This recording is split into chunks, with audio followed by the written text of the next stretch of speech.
Women have the power to transform this world.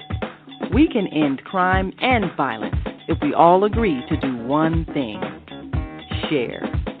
Let's share our wisdom, share our time, share our talents, share our finances, but most of all, let's share our love. This is the Female Solution.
Good evening, and thank you for joining us on this Wednesday evening for the on air daily news hour.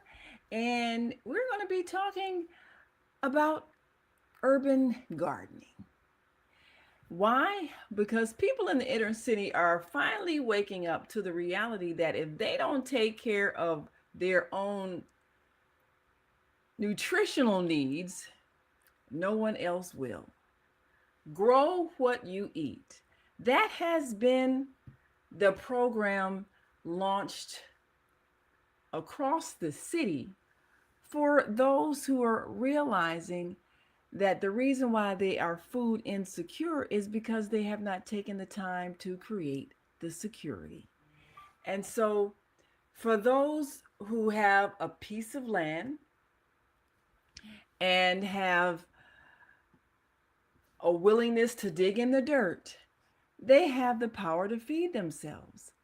Now, why are we not realizing that?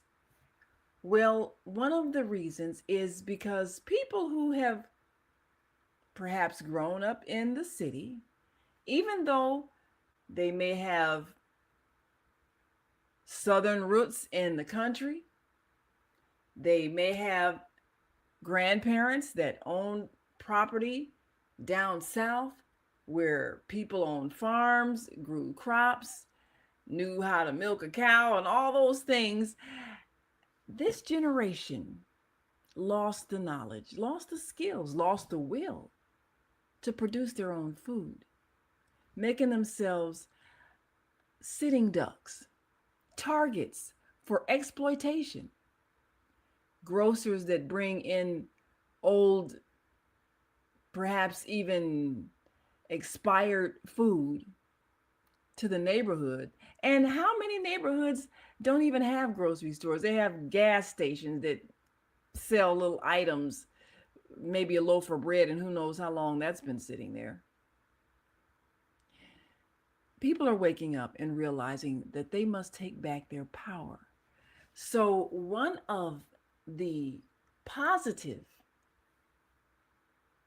results of recognizing that many neighborhoods are food deserts is that individuals have chosen to create an oasis. They've chosen to create a garden right there in the neighborhood, right there in the residential areas. And many of these urban gardeners are feeding those who are hungry, feeding the elderly, feeding the unemployed, feeding those who may often get neglected. And they're providing a means to get food that is non GMO, not poisoned with pesticides. And so the skill of growing food is a survival skill.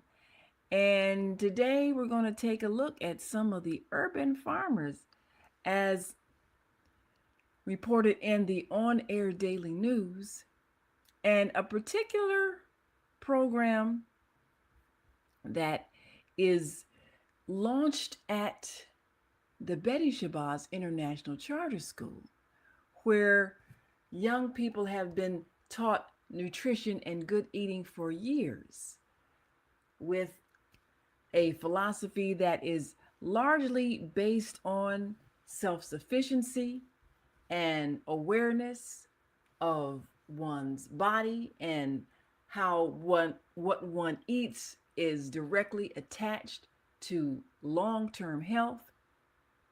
A vegetarian diet in the schools, and regular teaching on a scientific level on how various foods affect our bodies.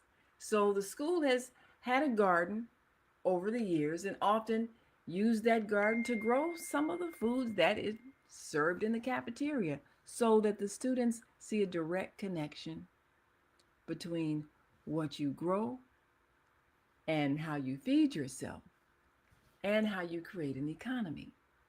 So we'll be right back and bring you some of the Grow What You Eat program as presented to the students at Betty Shabazz International Charter School.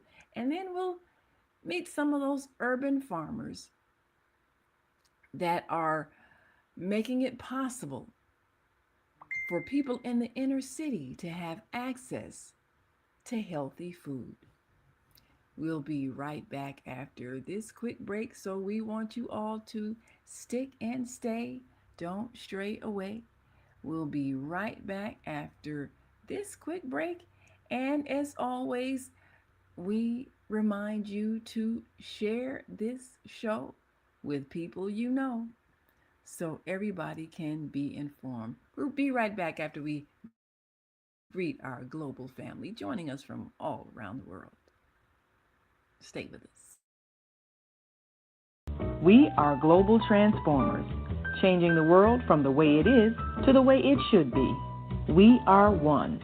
Wherever we live on this earth, we are one human family. On behalf of our team of radio hosts, I'd like to extend a greeting to all the members of our family, whenever and wherever you may be listening around the world. To our family in China, Ni Hao. In India, Namaste. In Japan, Konnichiwa. In Korea, Annyeonghaseyo. In Russia, Здравствуйте. In Germany, Guten Tag. In Poland, Dzień dobry. In France, Bonjour. In Spain, Hola. In Italy, Ciao. In Egypt, Ahlan wa sahlan. In Ghana, Akwaba. In Nigeria, Peleo. In South Africa, Sawubona. In Senegal, Nangadef. In Kenya, Jambo. In Israel, Shalom. In Pakistan, Afghanistan, Palestine, and Saudi Arabia, Assalamu alaikum. Greetings, and may peace be upon you all. Join us live on the on-air radio network. Call 727-731-5192. We want to talk to you.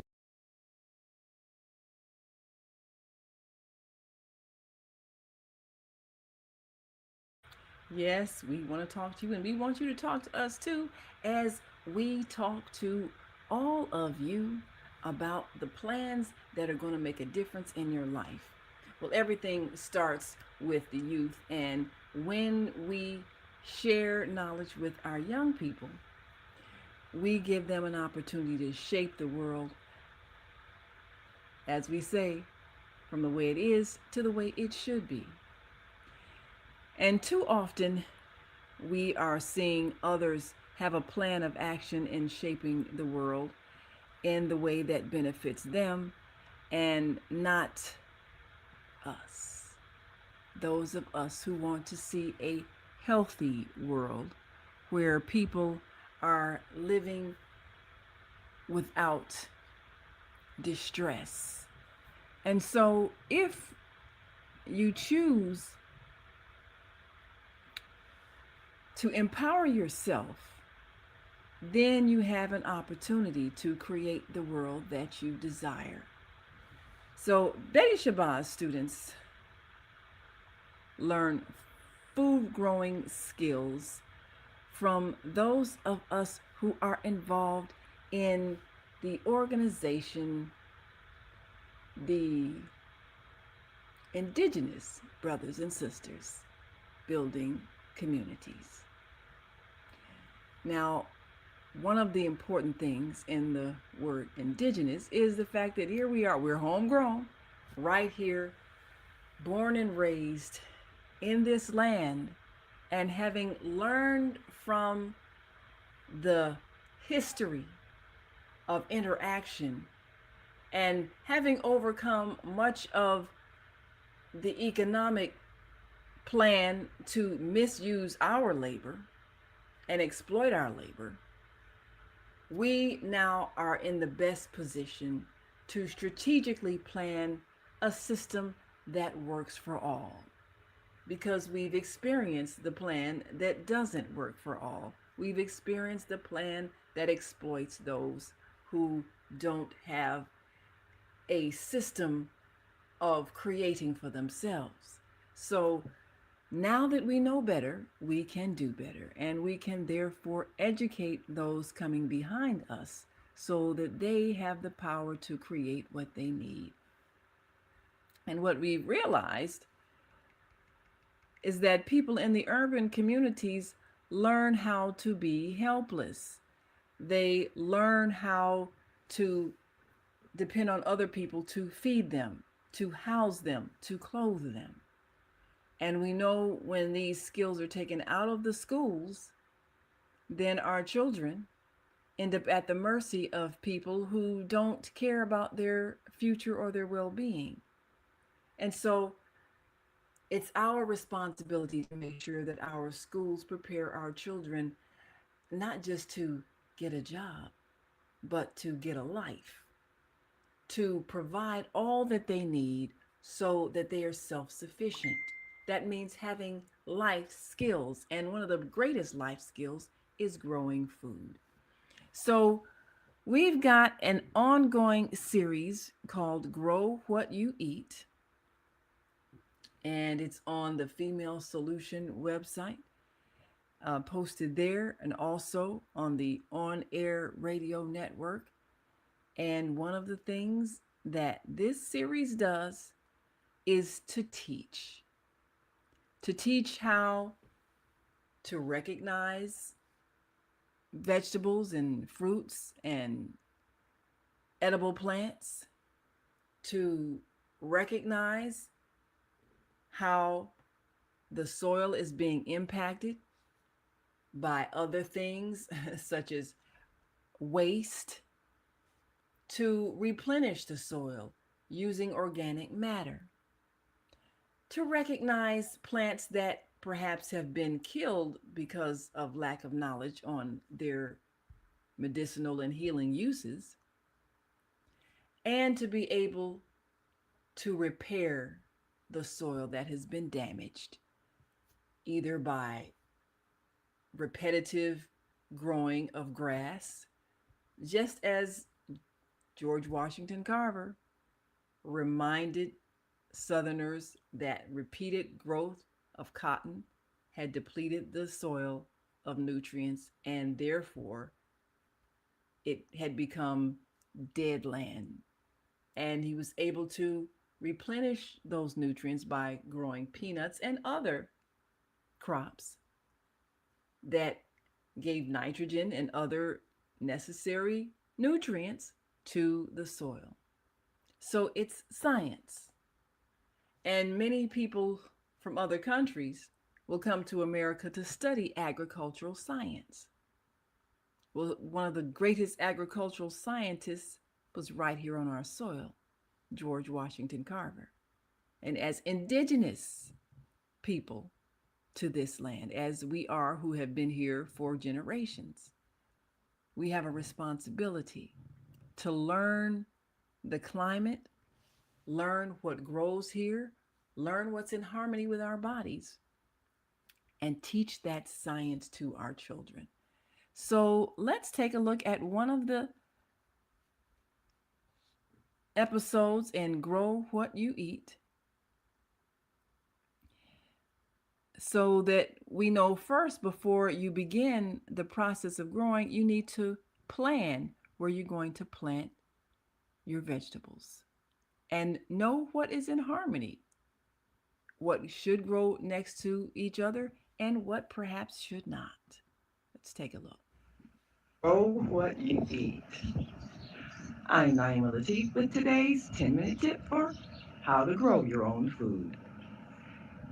We're in the process of preparing now to lay down those plants that we're going to be growing this year, but it's not a haphazard thing. You ever plan to buy a house? Well, one of the things that's important is who your neighbors are going to be. What kind of people you want to live next to. Now, you might be a young person, and so you want some people who are perhaps maybe they're the fun partying type, and so you're looking forward to living next to some lively neighbors.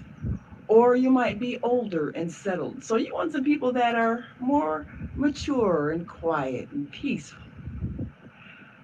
It's no right or wrong when it comes to deciding who you're going to live by. It's just a matter of who you're in harmony with. Well, believe it or not, it's the same thing with our live plants. Our fruits and vegetables also want to have neighbors that don't disturb them, that are compatible with them, that are in harmony with them.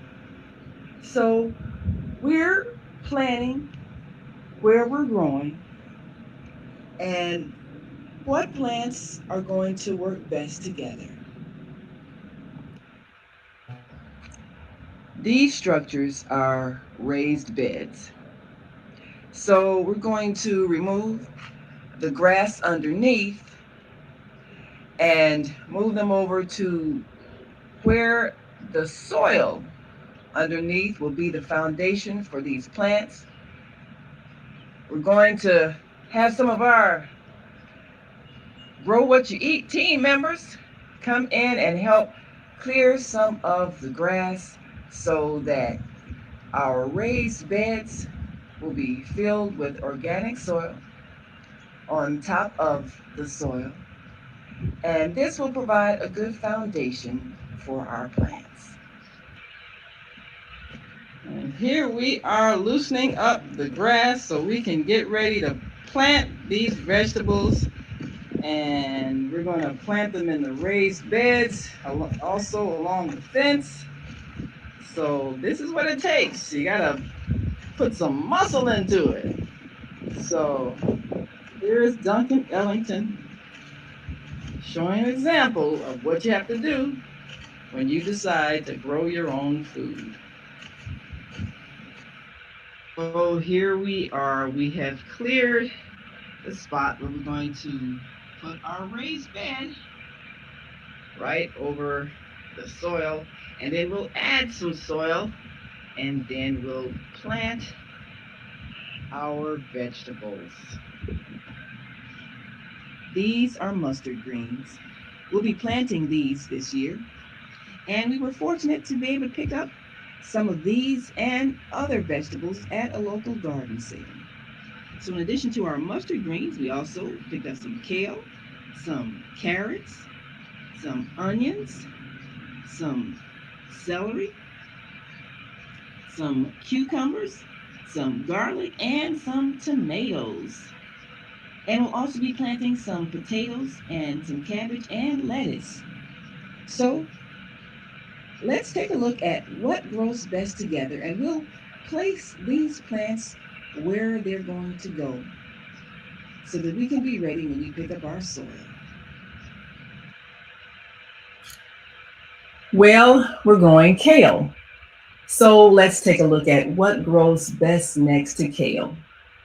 Kale grows harmoniously with aromatic alums like onions, garlic, and leeks.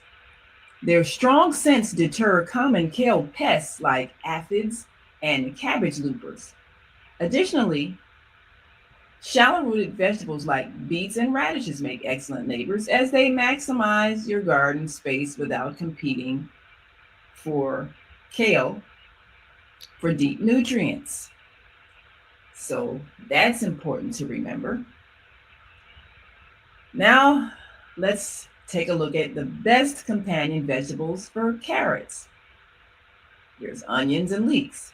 These alums act as a natural pest deterrent because they grow bulbs underground and have narrow, upright greens. They do not compete with carrots for underground space or sunlight. That's important.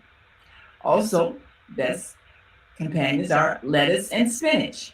These are excellent, fast growing neighbors. Their shallow roots will not interfere with carrot roots, and their low growing leaves act as a living mulch to help shade the soil and conserve moisture. Sounds great. All right, so now let's take a look at the best vegetables to plant next to tomatoes our basil, carrots, and lettuce. These plants mutually benefit one another by deterring pests, sharing space, and providing necessary shade during the hot summer.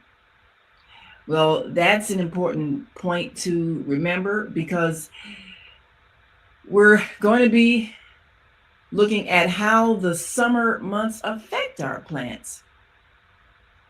And it's also an important thing when we take a look at how best we can keep the pests away without using pesticides.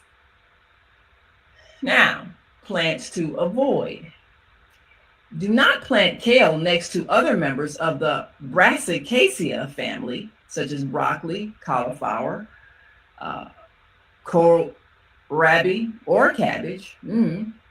They are highly susceptible to the same pests and diseases, increasing the risk of widespread damage.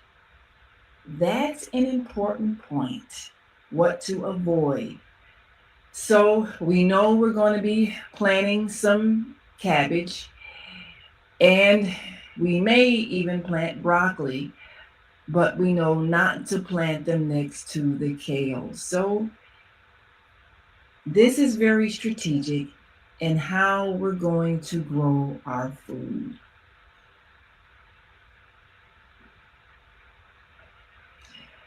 So now let's make a plan based on what we've learned grows best together. So, based on our research, we're going to have the plants in this order.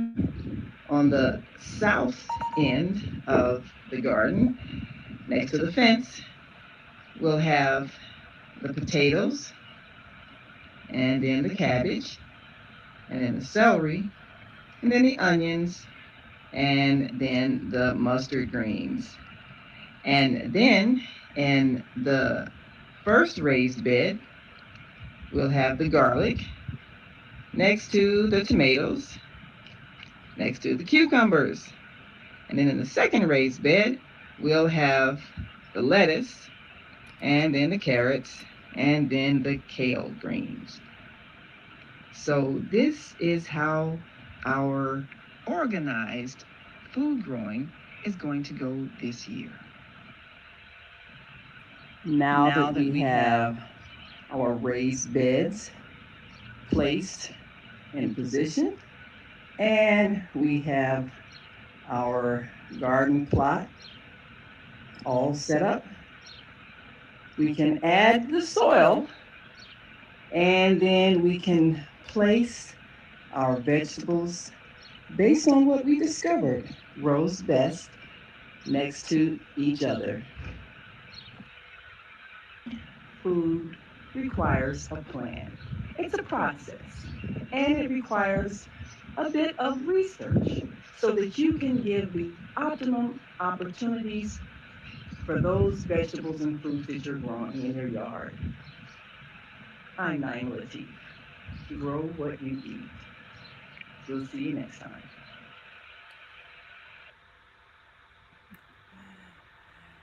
Well, that is what has to happen as we prepare all of our urban gardens to figure out where we're going to put each plant. So we're going to take a quick break and come back and introduce you to the people who are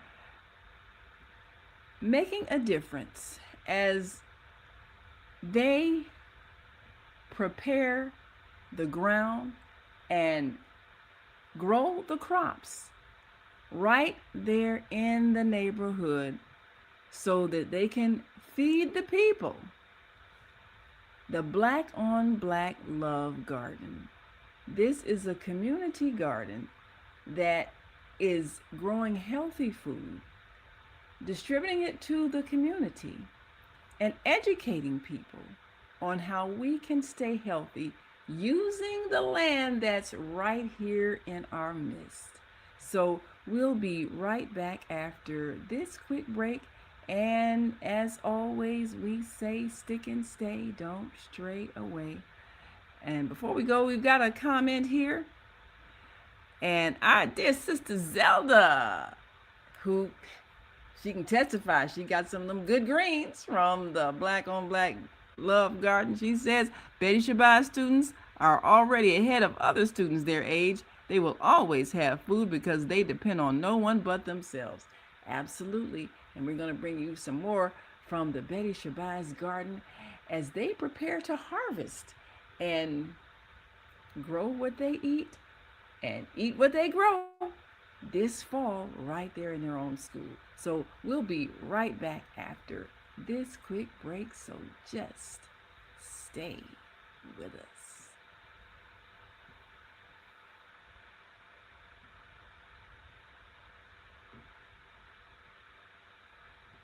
Welcome to Master Force with Mushim Suit.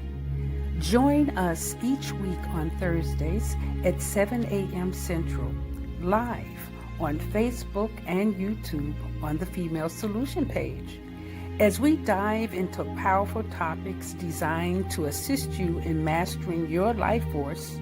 Our conversations feature a diverse lineup of experts, all dedicated to your growth.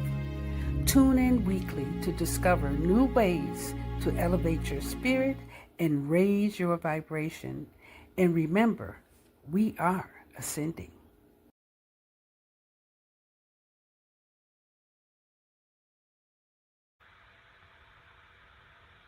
Yes, we are ascending and we are reminding each other of the responsibility that we have as we ascend to bring to mind those problems that we have allowed to be created because we were not taking responsibility for our lives. So we're responsible for what we're teaching our children. Now, a few weeks ago, we introduced Brian Lindsay, a young farmer who has been teaching the skill of farming. And many who grew up with parents who had farms growing up never learned how to do something as simple as plant a seed and nurture it so that it grows into something you can eat. Well, the Black on Black Love Garden a few weeks ago gave an event and gave many urban food growers a chance to share some skills and knowledge, but also right there at 8616 South Carpenter, many had a chance to come and pick the harvest because there are those who have been around for a while that are teaching people how to grow food. They're teaching them how to take a plot of land and repurpose it so that people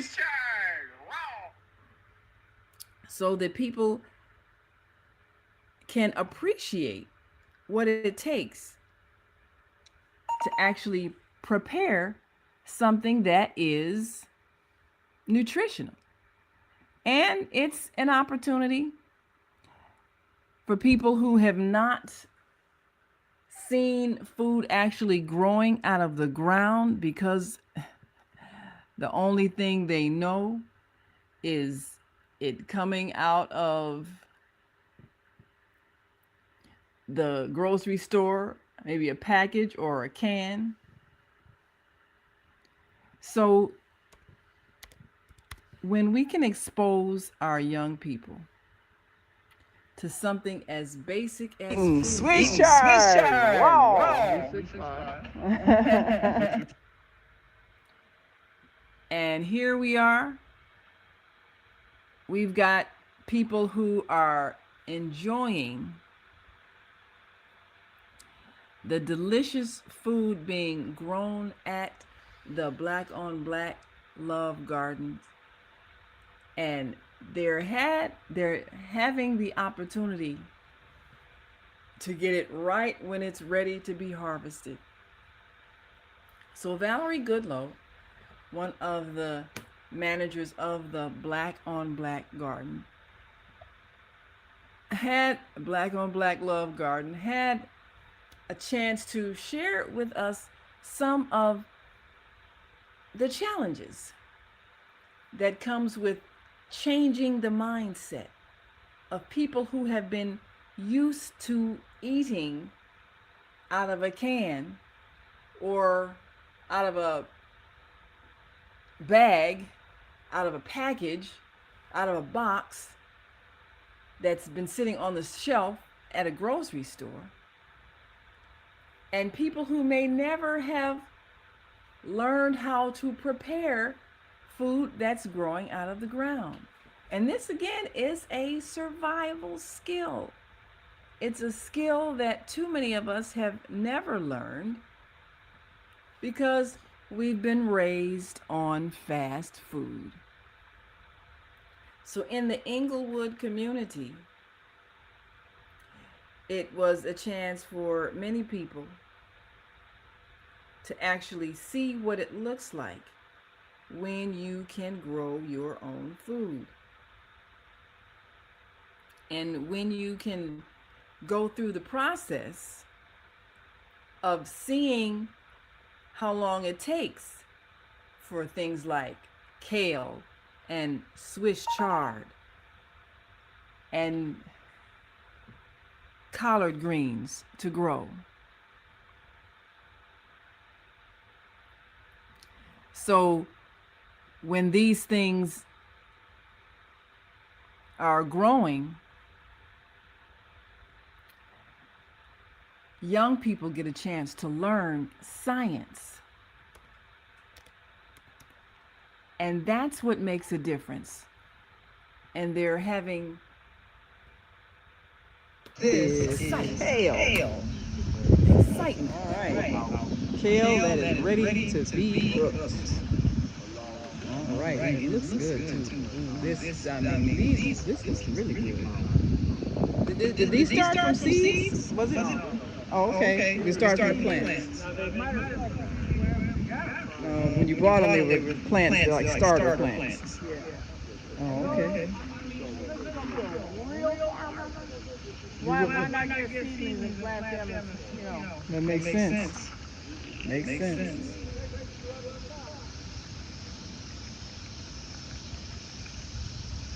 Definitely. And these are beets right here, right? These are beets right here, right? Chard. Oh, is it chard? You got a bag full of stuff you don't know what you got. I don't know. I got an app on my phone that says picture this, and you can take a picture and it'll tell you what it is. I still can't recognize it by sight yet. And that's what you gotta make sure that whatever you plant in the garden is what people want. Yeah. And so even like people want green tomatoes. Now you hate to take your red ones that are gonna turn red, they haven't turned green. So So you do it yes. green. So what I initially was gonna do, I was gonna have a bed of those big tomatoes that turn green, and that was gonna be my green tomato bed. But I didn't get to do that. Now these here, this is still this is still kale over here, right? So look at how kale green leaves look. This is nice. Kale greens. This is how they grow. This is how healthy kale looks.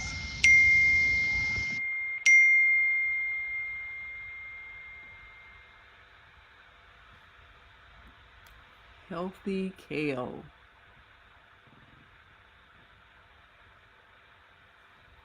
Is kale. All right.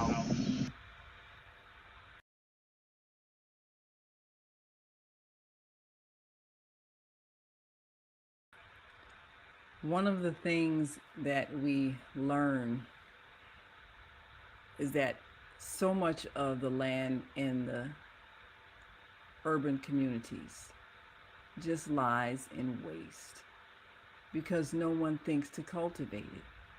No one thinks that these vacant lots that are strewn full of trash can be valuable sources of eating. And when you have food that is needed by the community, and you have all of these vacant lots, what is it in our minds that's not putting those two together? And we can see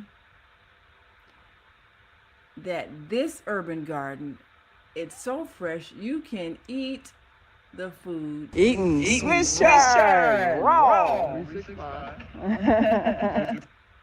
Yes. So Ayaroko Teru, who has been an urban gardener and a farmer out in the Pembroke area, had a chance to come and take a look at the Black on Black Love Garden and sample some of its produce and can testify that this is healthy eating. Well, what we are learning is that, as the saying goes, no one will save us from us, for us, but us. So rather than be angry, marching, protesting, name calling for people who are choosing not to share resources, let us recognize the resources that we already have so that we can empower ourselves to feed ourselves. Because the land is right here under our feet. And how many of us have beautiful lawns that we water faithfully? But how many of us eat grass? None of us. How many of us have a cow that eats grass? Probably not in the city. So there's nothing wrong with grass, nice lawn, but let's take a look at what that land could be growing that we can eat. So our series, Grow What You Eat, reminds us of our responsibility to do just that. So as we take this program to the schools, we give our young people a chance to really understand economics. And it all starts with the land. So we're going to take our last break and we'll be right back as we continue to share those who have made a choice to empower themselves by using the land upon which they live to feed themselves. Urban food growers who realize that you don't have to live out in the country in order to have a farm. We'll be right back after this quick break. We're going to take some more of your comments. We'll be right back, so just stay with us.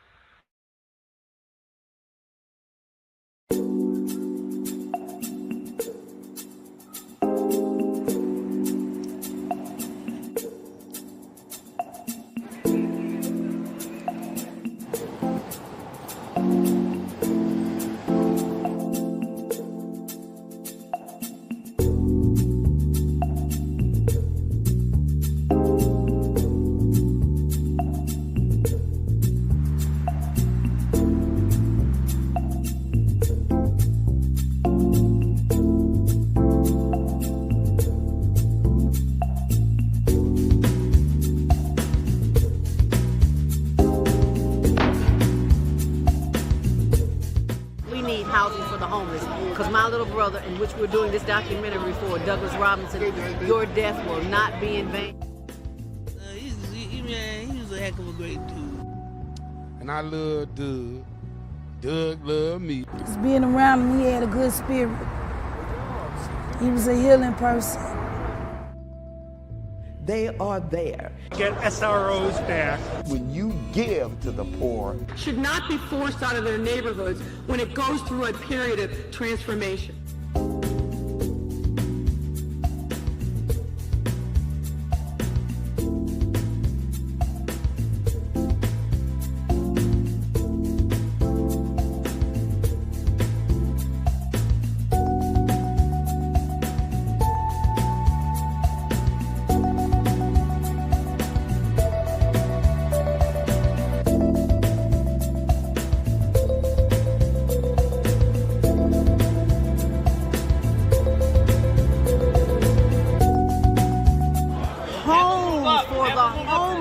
Because there are too many people who are losing their homes to taxes because they can't pay a $1,000 tax bill.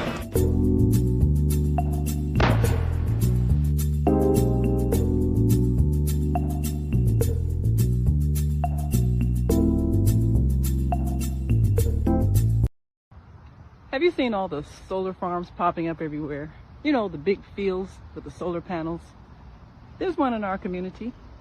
They produce electricity using the clean energy of the sun to send to the power grid to reduce our energy costs.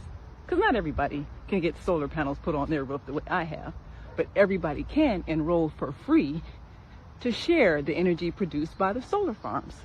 That's why they were built. You know you're supposed to be getting a 10 to 20% savings on your bill for that, right? Illinois has a goal to transition by 2050 to 100% clean energy. So everybody needs to be connected. People in other communities are already getting their savings. So I'll be by to see you because they want to make sure you get your savings as well. It just takes a few minutes. I'm Naima Latif. Call me if you have any questions. 312-849-3456. Yes, you can be a part of the movement to feed our unhoused neighbors and help our earth become more green and clean using clean energy. Just a portion of it.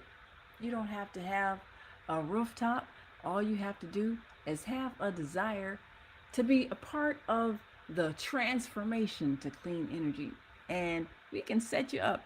And of course, just you can call that number right on the screen. Text your information. You can support clean energy and help the Higher Learning Network feed the homeless and to start the process of connecting you to a local solar farm. Just text a clear copy of the front and back page of your electric bill to 312-849-3456 and the Higher Learning Network will receive a referral gift of $25 to help us feed our unhoused neighbors. Doesn't get any better than that. So help make a difference. You have the power to do so. We're transforming lives every day, making sure that everybody's involved in some way in making the world a better place. And let's take a few more comments here. And we have got, and here's a testimonial from the Black on Black Love Garden. She says, and our dear sister Zelda says, girlfriend, you talking about some good greens. Can't wait to go back and get some more. She said the Black on Black Love Community Garden event on August 29th is the next event. 8 a.m. Seniors arrive, teens too. 8616 South Carpenter in Chicago. You got to be there. You got enough time to put it on your calendar. That's August 29th, 8 a.m. Seniors can arrive and the teens too. Again, 8616 South Carpenter in Chicago. And most definitely, you want to be there because this is the best shopping you'll ever have. And Elder Robinson says again, we need to have a conversation with Mayor Brandon. Yeah, we got to talk to our dear brother. Send him a text. You help him keep. Yes. And I did. I helped keep my mother alive 100 years. And she ate greens and garlic and was not on any medication. 101 years old.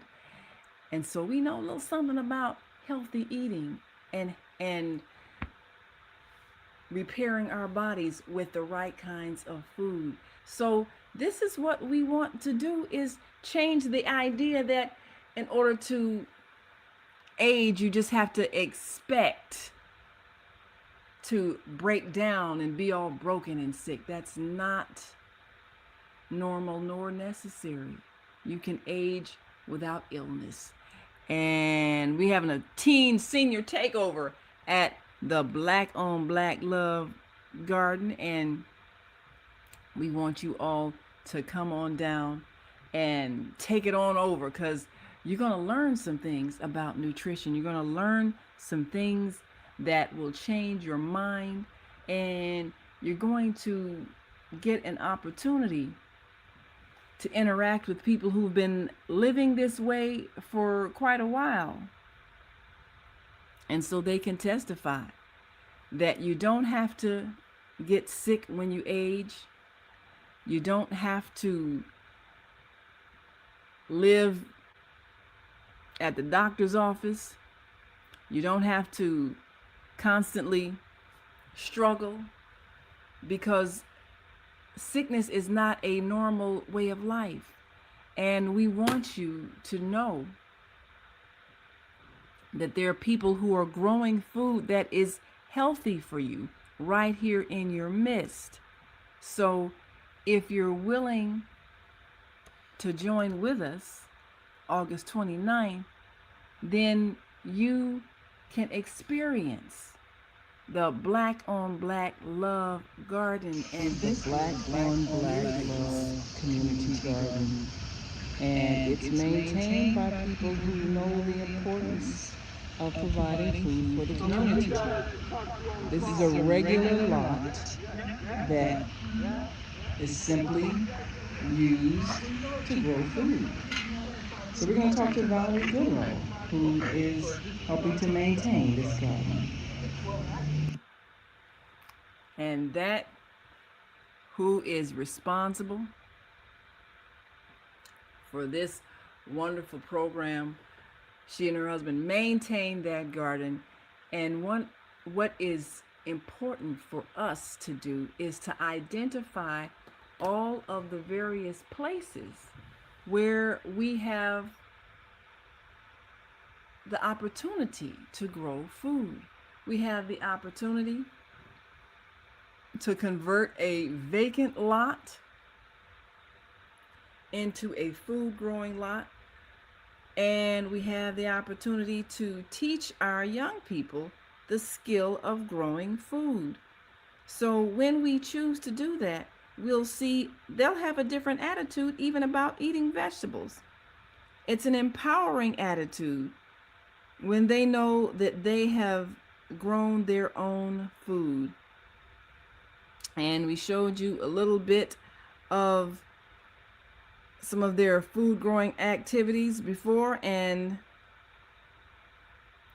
now we want to share with you those who completed the program this past summer,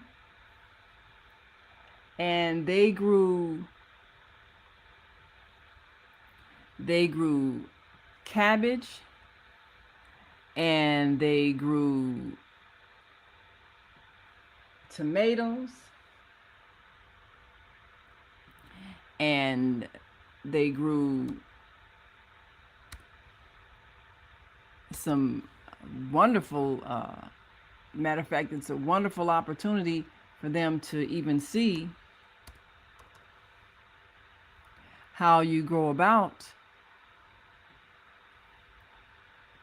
planting vegetables.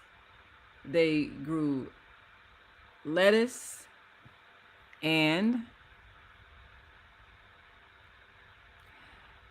they've got bell peppers and 2 kinds of lettuce that they're growing, and they receive certificates for being the young farmers that they are from the Indigenous Brothers and Sisters Building Communities. And they had a chance to really experience what it feels like to grow what you eat.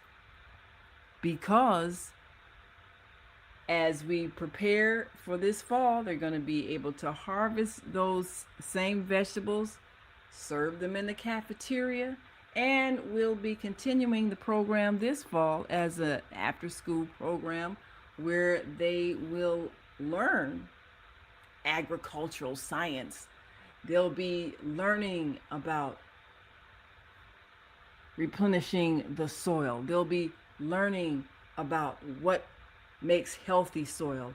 They'll be learning about how to grow from a seed and the climate and what kinds of fruits and vegetables grow in our city in North America. They will get an opportunity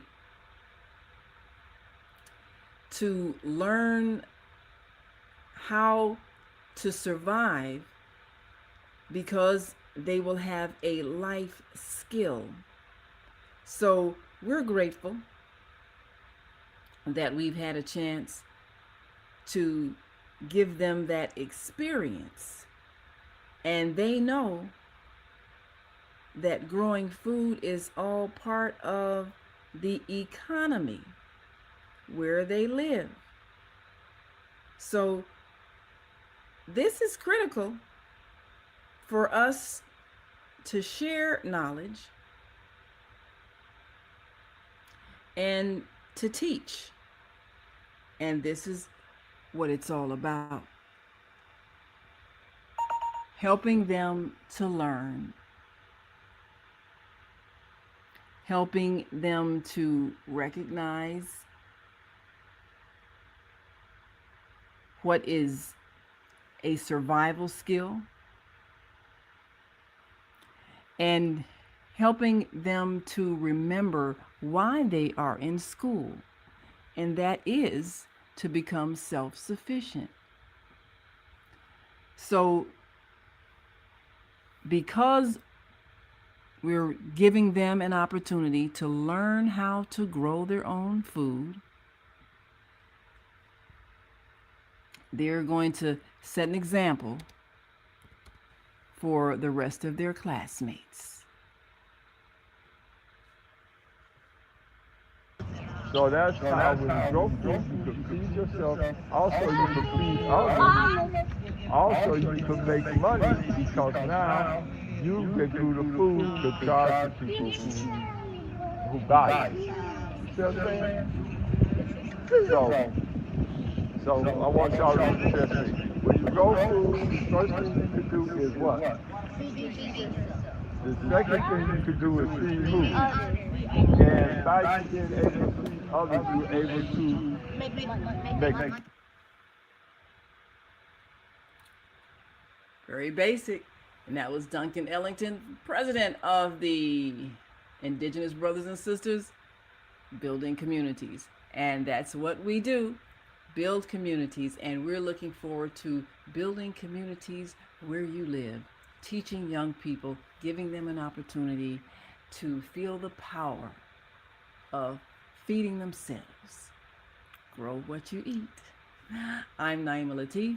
Thank you for joining us, and we'll see you next time on the On Air Daily News Hour.